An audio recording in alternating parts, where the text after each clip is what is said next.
Asia, spanning countless languages and cultures, has long been a center of literary innovation.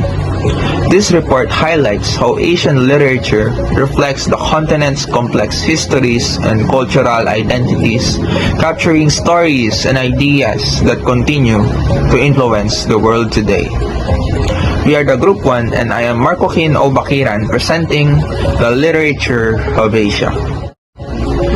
Asia, the largest continent in the world, has a vast literary tradition in terms of scope and length of existence.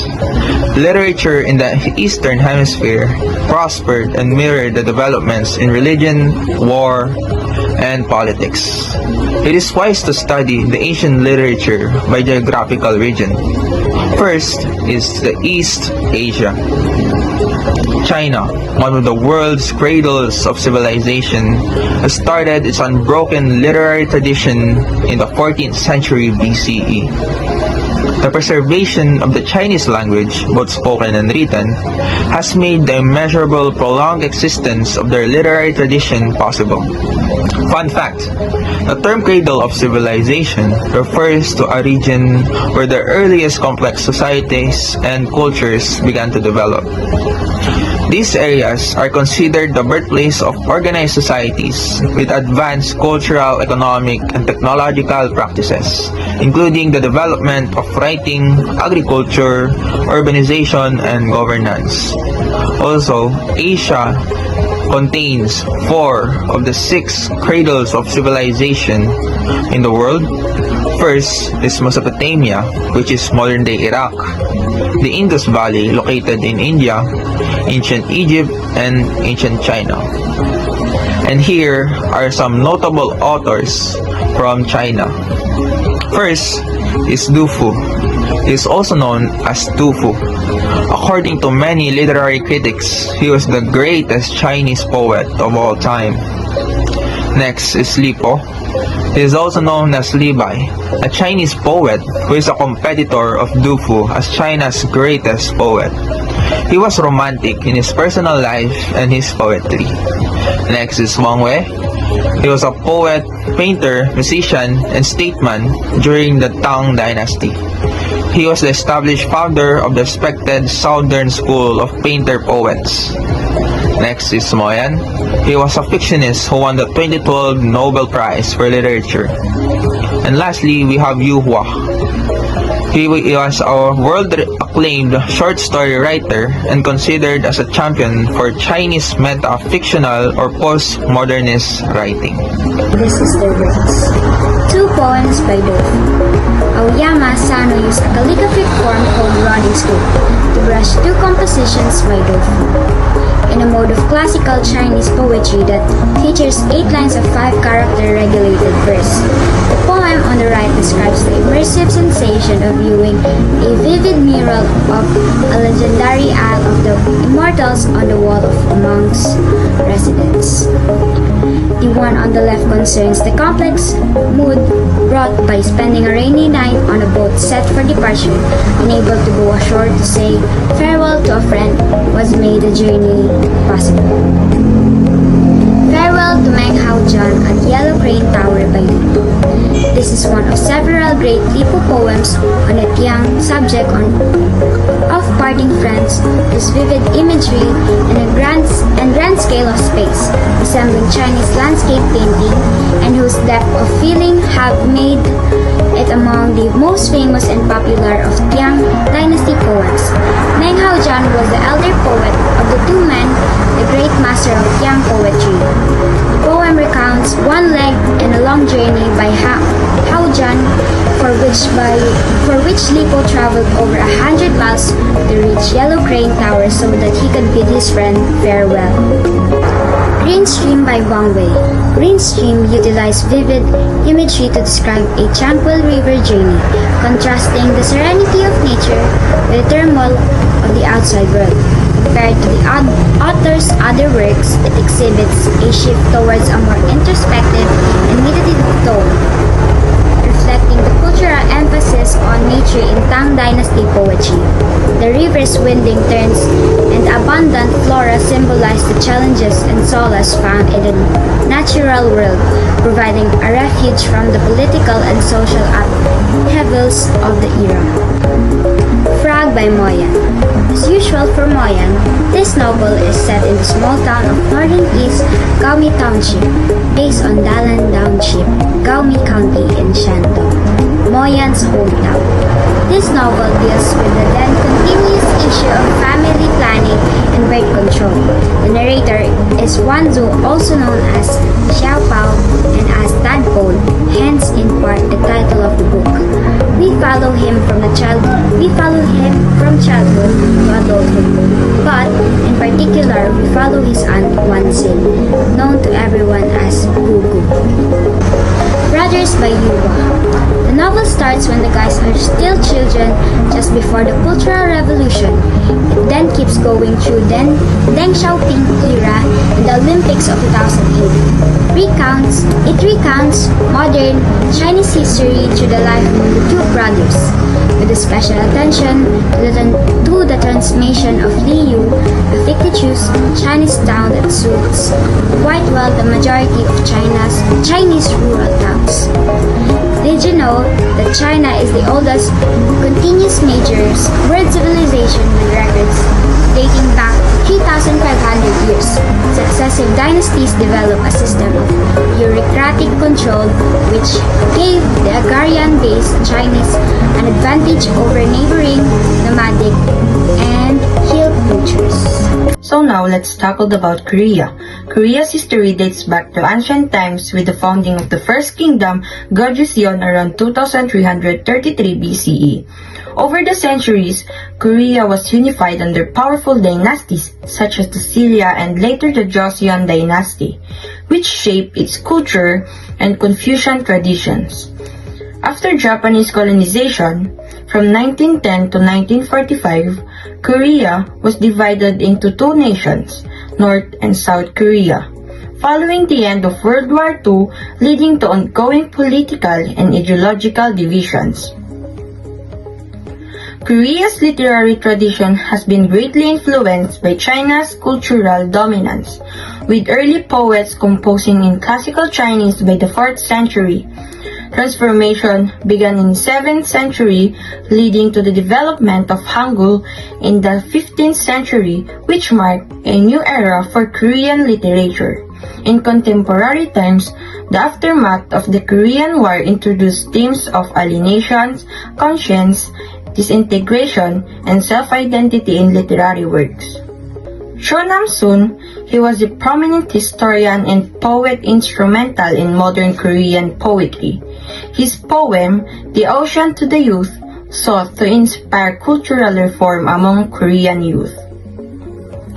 Yi Kwang-soo, alongside Cho Yi launched the modern literary movement. He authored The Heartless, which explores Korea's struggle between traditions and modernity.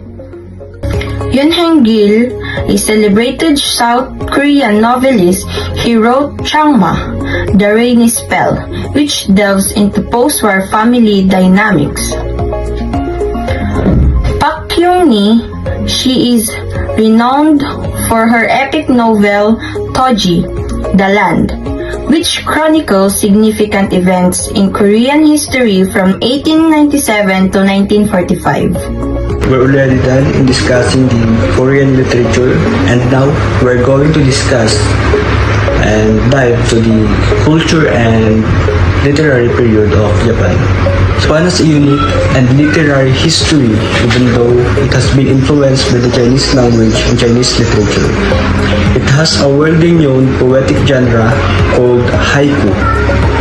A haiku is a 17 syllables descriptive poem, and they have also diverse form of theater, or what they call no, N-O-H. This no is a traditional Japanese theatrical form and one of the oldest extant theatrical forms in the world. There is also kabuki, a traditional Japanese form of popular drama with singing and dancing, combining them. So Japan literature reflects a simple yet complex and imperfect abounding beauty of the traditional Japanese cultural identity. So let us go back to the first description of Japanese literature. That in Japan's history has been influenced by Chinese culture. Yes, you heard it right. Because way back then, before the time of new Japanese people, Japan had no registered or official writing system. They don't have that. Until Chinese people or the Chinese culture influenced or introduced their own writing system.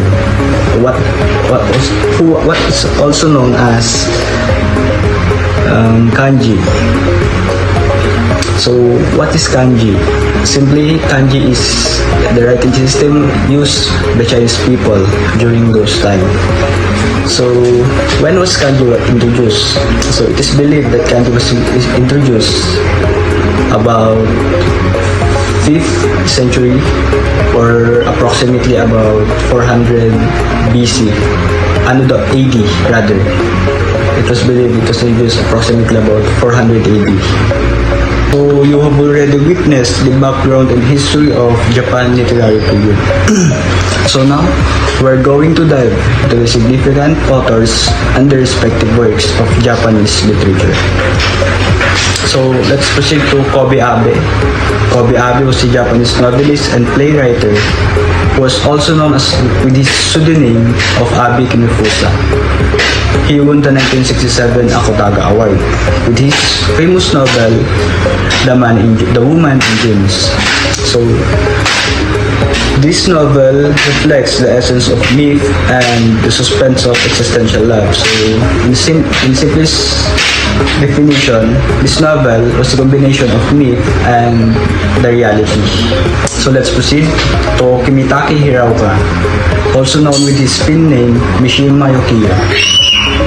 Mishima Yukio, or also known as Kimitake Hiraoka, was the most important Japanese novelist of the 20th century. But are you wondering, guys, why he became the most important Japanese novelist of 20th century? It is because of his contribution to the Japanese literature, with his essays, novels that won many awards, and his background life, because Kimitake Hiraoka was the son of a high civil servant from a military treaty defense of Japan. So Hiraoka also attended to school, and after the World War II attended to a law school and studied law. So let's proceed. For example of insertion, guys, Confession of a Mask was the most famous novel of Yukio Mishima. It was made, or he created it in 1949. This novel reflects a study in the autobiographical study of homosexuality. It is more about sexuality. So we also have Yunosuke Akutagawa. He was also a Japanese writer and regarded as the father of the Japanese short story. So in short, Akutagawa was the father of Japanese short story. Take note, guys, he was the father of short story. So he won many prizes, or also known as the Akutagawa Prize, named after his honor and his memory after he died from committing suicide. So Akutagawa, with his famous novel or short story called entitled Rashomon by Akutagawa Yunosuke. It is a fictional story by Akutagawa that details a man on the brink of death who must decide between maintaining his morals and dying or becoming a thief to save his own life. So it is a risky nor critical part of the story. We also have Haruki Murakami, so a Japanese also novelist who won the International Award Jerusalem Prize. Murakami's works has been translated into more than 50 languages, so his work was distributed worldwide and has been translated with 50 languages. So it is very vast, it is very wide contribution to Japanese literary field. So his novel or his famous work called The Plea of Haruki Murakami. The title is The Plea or Hear the Wind Sing by Haruki Murakami. This work is to present and recognize this ongoing change, to hear our own stories and try not to control the uncontrollable aspects of life. The themes and symbols representing in this work is regarding the story of alienation from the society, from our society, loss, relationships with women, suicide, and sex. So that's all. I hope you learned something and learn the different authors and their contributions to the Japanese literary period. So thank you guys for listening. I'm Naisaldine Castile. Arabic literary tradition in the Middle East is rooted in a long, complex history of cultural, religious, and political influence. Arabic literature began flourishing in the 6th century, with oral poetry being one of its earliest forms. The spread of Islam in the 7th century significantly shaped the region's culture and literature, as Arabic became not only a language of communication but also the language of Quran. Islamic principles influenced literature, particularly through the themes of morality, spirituality, and philosophy. In contemporary times, however, Arabic writers face challenges in producing literature due to the restrictions on freedom of expression. Many countries in the Middle East have strict censorship policies, especially on topics related to politics, religion, or social issues, which are often seen as threats to conservative values. Despite these challenges, Arabic literature continues to evolve, reflecting both the region's rich heritage and the contemporary struggles for freedom and identity. One of the authors is Abbas Mahmoud Al-Akkad. He was an Egyptian poet, journalist, and a literary critic. Also an innovator of the 20th century Arabic poetry and criticism. The Abkarayat or Genius series is a collection of the works from the marvelous pen of Egypt's giant, Abbas Mahmoud Al-Akkad, constituting a series of biographies based on historical and influential figures, such as prophets, leaders, and intellectuals, whom Al-Akkad viewed as geniuses. He set out to write the series in order to assess, analyze, and show the psychologically, intellectually, and leadership drive behind these figures, which contributed to their greatness and marked them as powerful in their various fields. Next is Ali Ahmad Sadber, also known as Adonis as his pseudonym.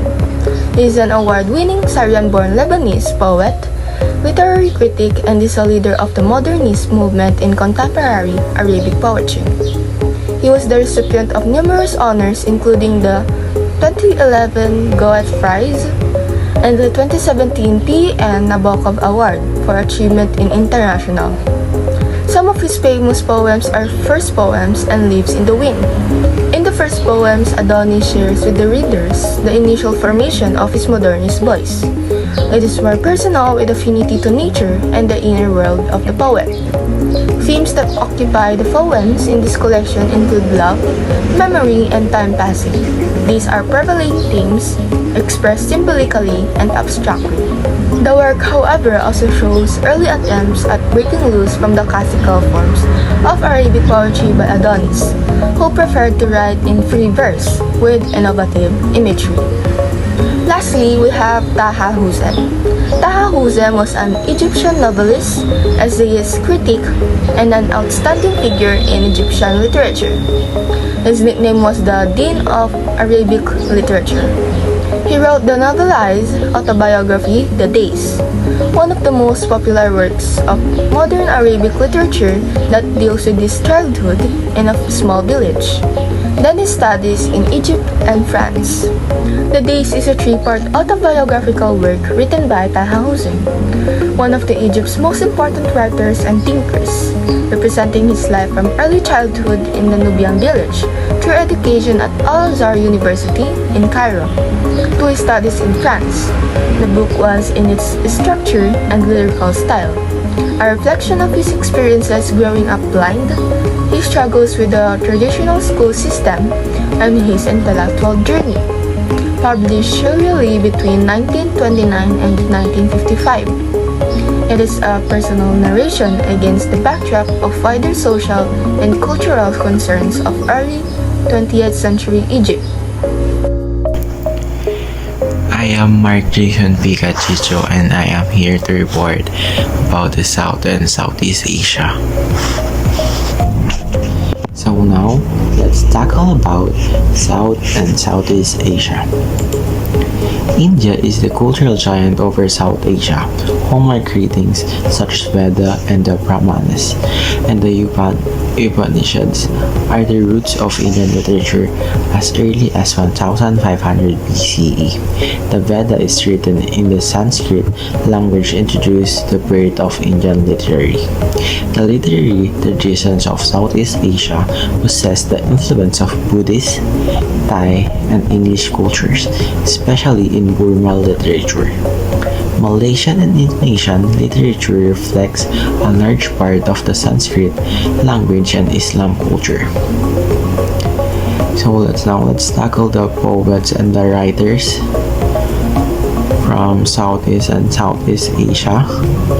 First is Rabindranath Tagore, a Bengali poet, songwriter, essayist, and a painter. He won a Nobel Prize in Literature in 1913 for his work Kinantahali, a song offering which has a lasting impact on the world literature. Tagore is often called the Bard of Bengal. Next is Dhanpatrai Srivastava. Known for his significant contribution to modern Hindustani literature, his novel Godaan or Cow Donation is a powerful exploration of socio-economic deprivation and the struggle of the rural poor. Next is Raja Rao, best known for his semi-autobiographical novel The Serpent and the Rope, which delves into themes of spiritual truth and self-discovery. Rao received critical acclaim, including the Sahitya Akademi Award and the Neustadt International Prize for Literature. Next writer is R.K. Narayan, famous for bringing the fictional town of Malgudi to life in his work. His novel, The Guide, was adapted into a successful film and Broadway show highlighting the transformation of its protagonist form of a tour guide to a spiritual leader. Next is Charles Corbigiti. His novel, Kampifaska, The Judgment, earned him a CEE Award or C Award and the recognition as the national artist in literature. His work often depicts social realities, moral dilemmas within Thai society. Next is Nguyen Du, known for his epic poem The Tale of Kayu, which narrates the trial and sacrifices of its heroine, Toi Keu. This poem is a significant work in Vietnamese literature, exploring the themes of love, sacrifice, and societal struggle. And last is Tengku Amir Hamza, celebrated for his poetry collection Nyanyi Sunni, which addresses the themes of spirituality and the human relationship with the faith of God. His work has earned him an international recognition, a lasting legacy in Indonesian literature. So, that's it for the South and Southeast Asian literature. Rabindranath Tagore, celebrated for his poetry collection Nyanyi Sunyi, which addresses themes of spirituality and the human relationship with faith and God. His work has earned him international recognition and a lasting legacy in Indonesian literature. Danpat Rai Rivastava. Godaan is considered Premchand's masterpiece. It tells the story of poor farmer Hori Mahato and his enduring wish to own a cow, which is a symbol of prosperity and respect in rural Indian society. The novel explores themes of poverty, caste exploitation, and the complex social structures in rural India. Raha Rao. This novel is one of Rao's best-known works, detailing the story of a small Indian village involvement in the India independence movement, written in the style of traditional Indian folk epics. It portrays the impact of Gandhian principle on the villagers. R.K. Naraya, The Guide. This novel tells the story of Rajo, a railway guide who becomes a spiritual guru by accident. The plot revolves around themes of transformation, human nature, and morality with elements of humor and irony. The Guide won the Sahitya Academy Award in 1960 and has been adapted into a successful film and a Broadway show, showcasing its widespread impact. Chard Corbiti. This novel deals with the social and moral complexities of Thai society, focusing on themes of guilt, judgment, and societal norms. Chard Corbiti's storytelling captures the struggles of his characters as they navigate moral dilemmas and the consequences of their actions. Nguyen Du. This epic poem, considered a masterpiece of Vietnamese literature, tells the tragic story of Thuy Kyo, a talented young woman who sacrificed herself to save her family. The poem addresses themes of loyalty, sacrifice, love, and the moral conflicts that arise from social injustice. It is renowned for its emotional depth and the poetic beauty. Tengku Amir Hamza. This poetry collection delves into themes of spirituality, existential reflection, and the human connection to the divine. Tengku Amir Hamza's work is characterized by its introspective nature and its exploration of the spiritual struggle within the self, reflecting his deep engagement with religious and philosophical ideas. Central Asia. Central Asian literature has different literary characteristics and political and culture. In contemporary times, Russian influence continues to be present in Central Asia literature such as novels. Some of the Central Asian writers and their literary works paved their way to be known worldwide. Here are some of the writers and their works. First, Mukhtar Azov. He was an early Soviet Kazakh writer and won recognition for the long novel Abay, which is based on the life and poetry of Kananbay Uli. His novel The Path of Abay demonstrates a rough life of Kazakh people in the 19th century when the nomadic way of life of the Kazakhs crashed down. The novel contains all the largeness and beauty of inner world of the Kazakh people. Another is Abdullah Qaderi.